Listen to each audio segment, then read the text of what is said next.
The United States deployed the first naval ship to Eastern Africa in over a decade in what is a pointer to a new approach by the Joe Biden administration, which appears intent on using military power to pursue American imperialism in Africa. The expeditionary sea-based USS Herschel Woody Williams has been deployed along the eastern and Horn of Africa coastal region. Rear Admiral Jeffrey Spavey, the ship's captain, gives a hint here on Washington's new military strategy in Africa. We look forward to working with the Kenyan Navy on future exercises such as Cutlass Express. Cutlass Express is a partnership building evolution where we will look to improve our maritime domain awareness in conjunction with our regional maritime operations centers. Hello, I'm Mubarak Kenya, and a warm welcome to this week's edition of Africa Today, a program which brings you an in-depth analysis on events happening in Africa. In our program today, we are focusing on renewed American military adventurism in Africa. We are asking, what's Biden's military strategy in Africa? In the second part of our program, we shall update you on the Mauritius oil spill. In this regard, a top British multinational oil and gas company, BP, has been blamed for this disastrous oil spill, but refuses to take responsibility. And don't forget to send us your comments through our social media handle as you watch our show today. Biden's military strategy in Africa.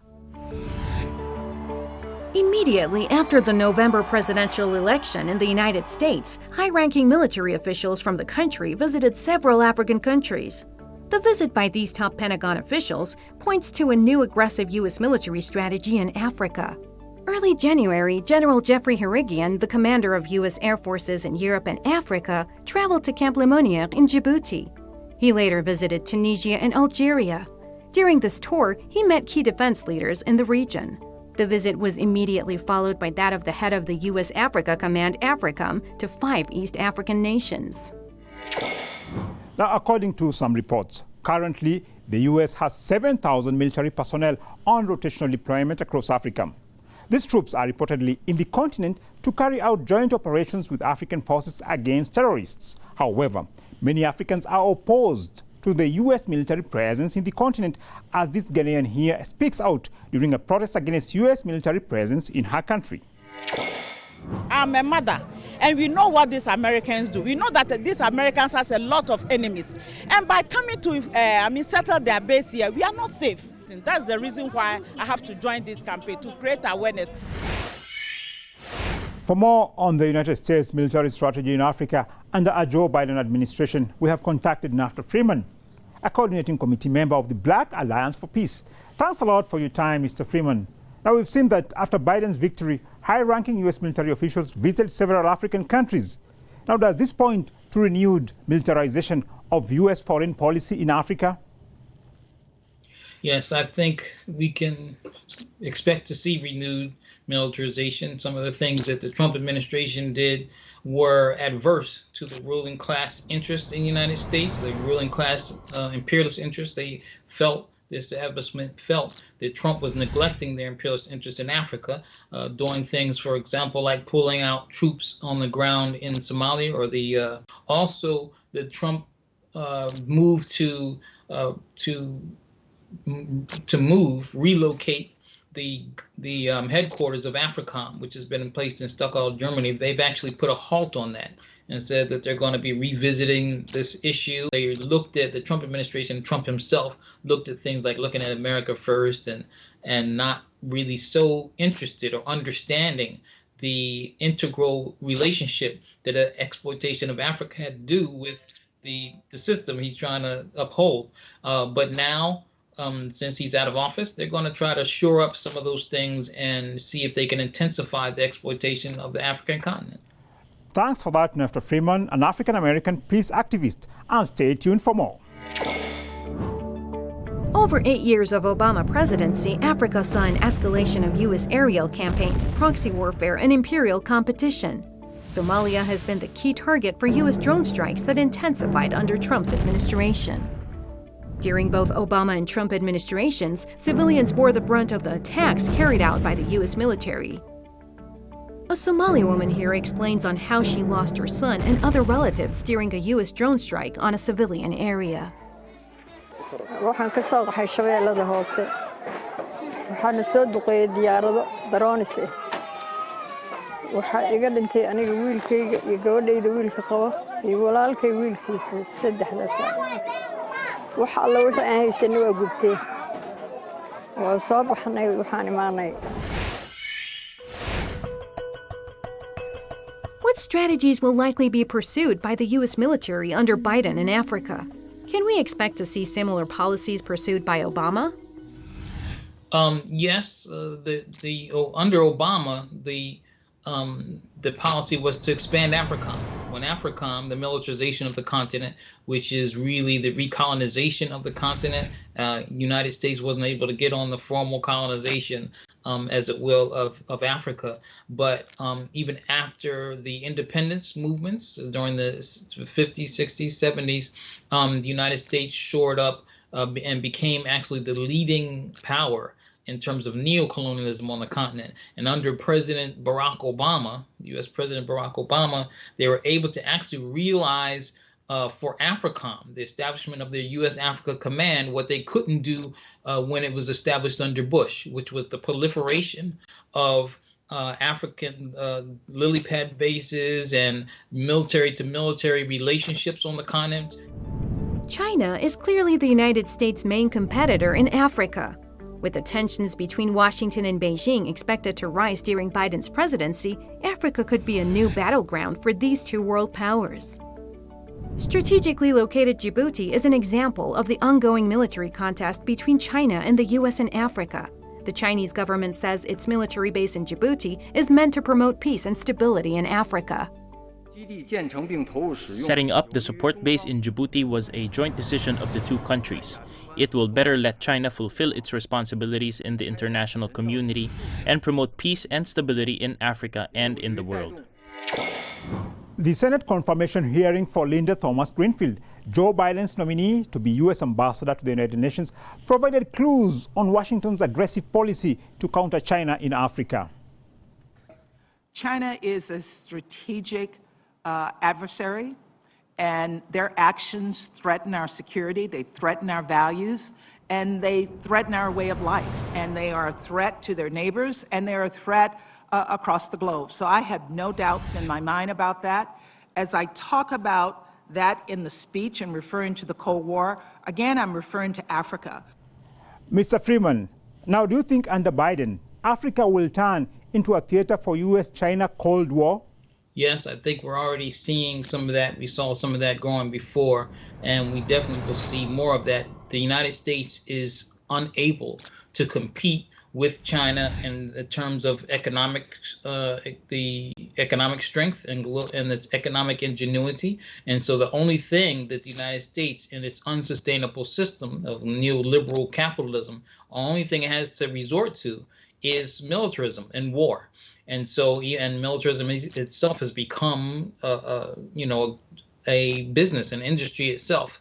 And so for them, the competition has to be a physical one because they can't compete economically in terms of how their system is designed. And so as a result of that, and the United States is not willing, there's no way that it's going to even consider, the ruling class in the United States is not going to consider cooperation, internationalist cooperation or internationalism. That's something outside of their purview.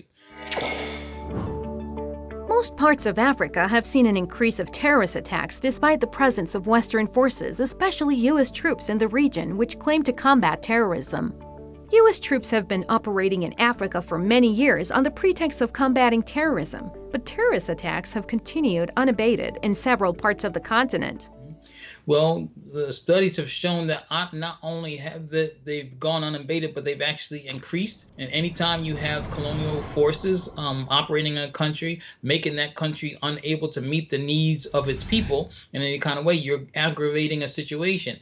Now, in Africa, they make sure that no real, genuine revolutionary socialist movements or governments can take root that will be able to be responsive to the needs of the people. So the people will resort to more reactionary forms of resistance, like with terrorism. And in fact, the terrorism on the continent of Africa or the military operations on the continent of Africa breed resentment, and people get killed, and their family members have died, and they join extremist groups. So which actually all of this scenario actually helps serve the purpose of the U.S. presence on the continent of Africa. It gives them the excuse to continue their occupation and to super exploit Africa for its resources and labor and markets. Mr. Freeman, as we wind up this interview, can you tell us what needs to be done by African people to combat imperialism and stop turning parts of the continent into U.S. military bases?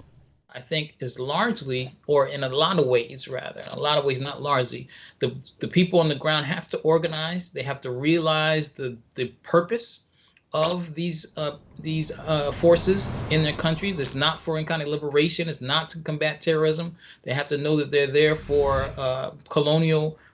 neo-colonial means.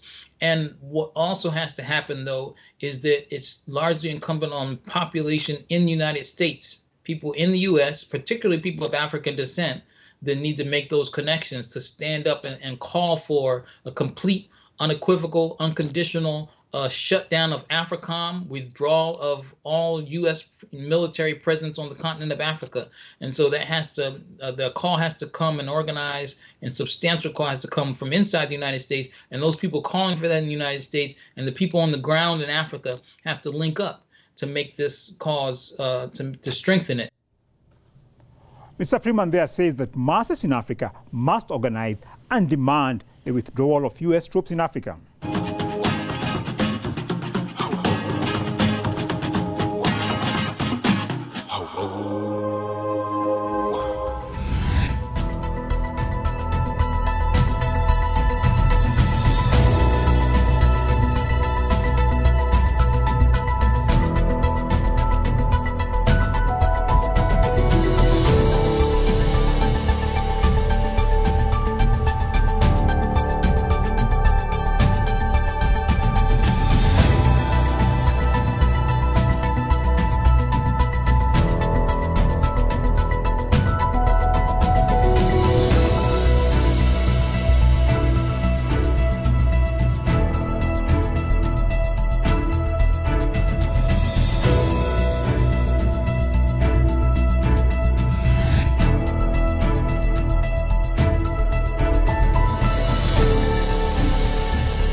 British Petroleum blamed for Mauritius oil spill.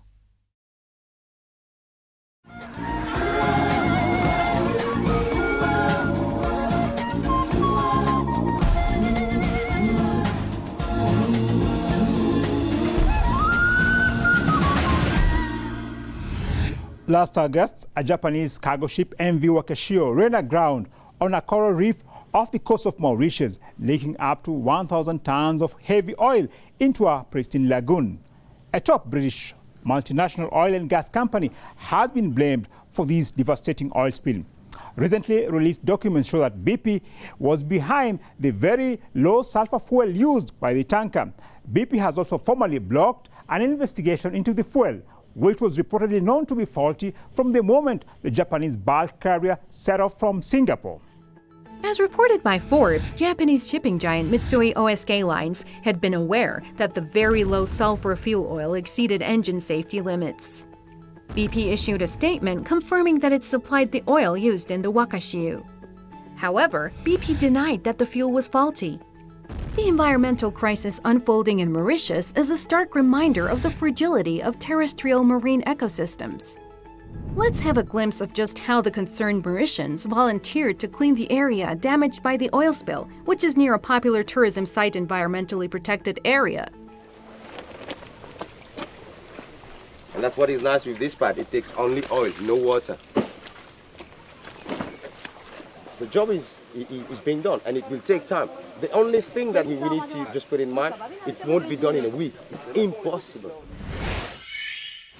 The devastation of the Mauritius oil spill is yet to be fully addressed, while no major action has been taken to protect the island's waters from a future incident. Now, for more on the Mauritius oil spill and BP's rejection of responsibility, we have contacted Julius Mbaluto, a London-based African affairs analyst.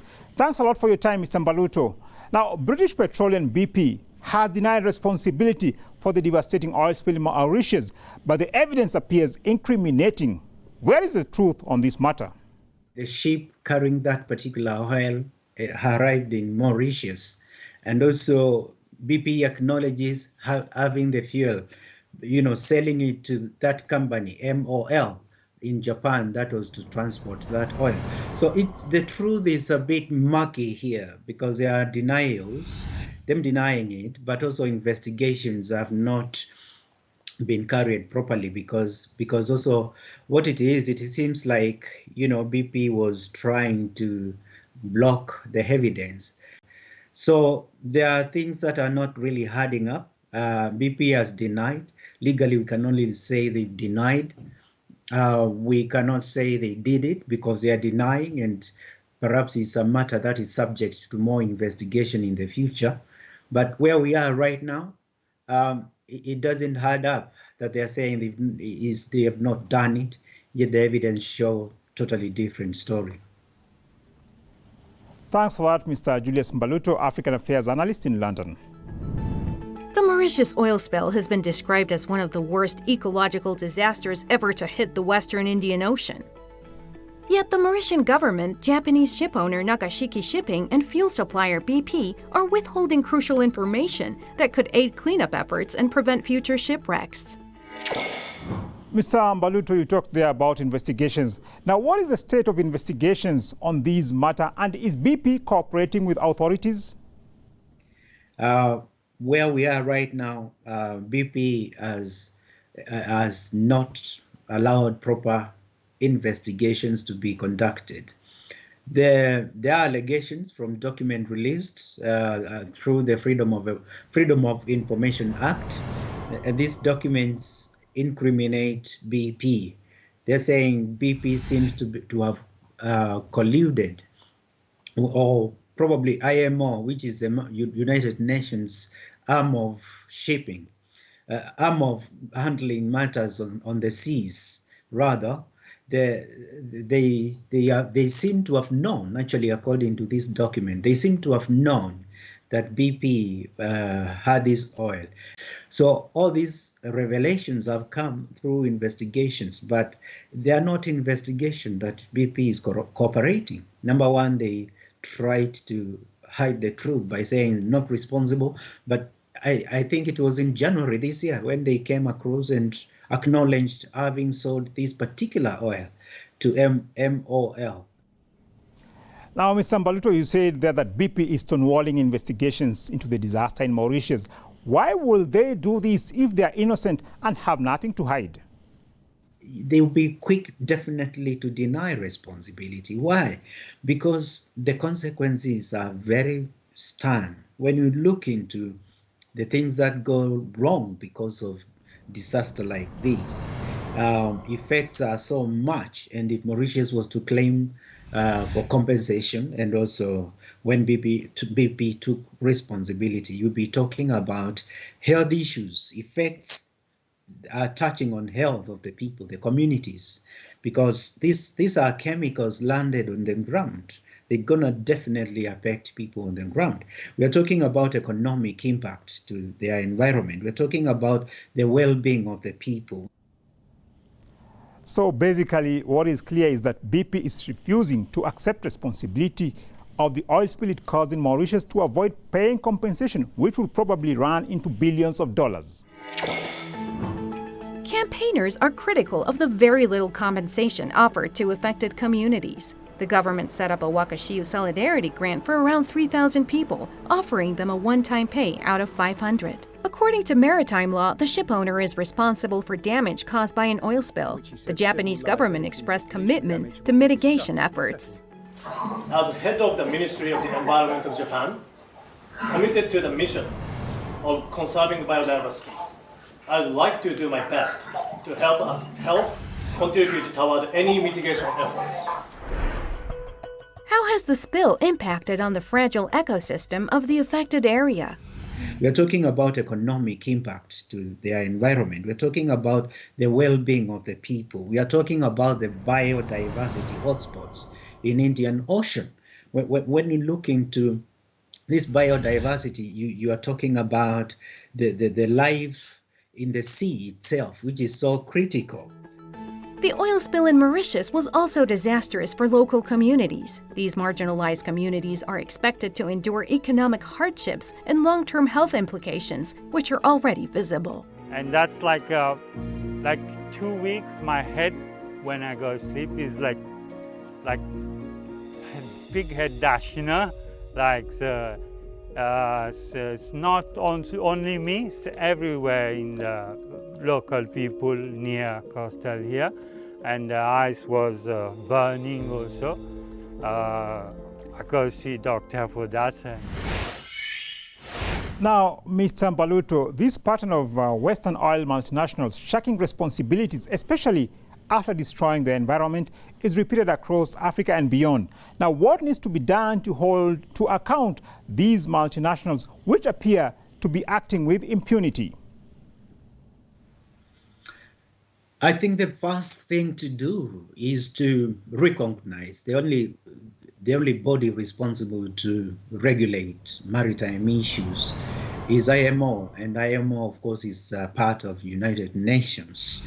And therefore, when we talk about international territories, crisscrossing international territories, especially in maritime area, we are talking about a form of regulation that will correct all these wrongs and probably prepare the world for more preventive measures rather than reactive measures when things go wrong. So we are talking about we require serious major reforms within the International Maritime Organization, IMO.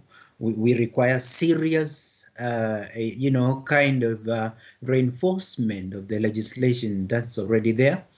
We require monitoring systems.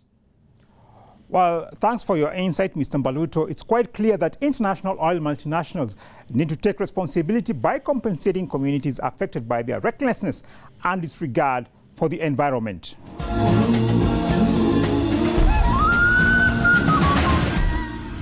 Now, do you have any burning issue which you feel should be covered here at Africa Today?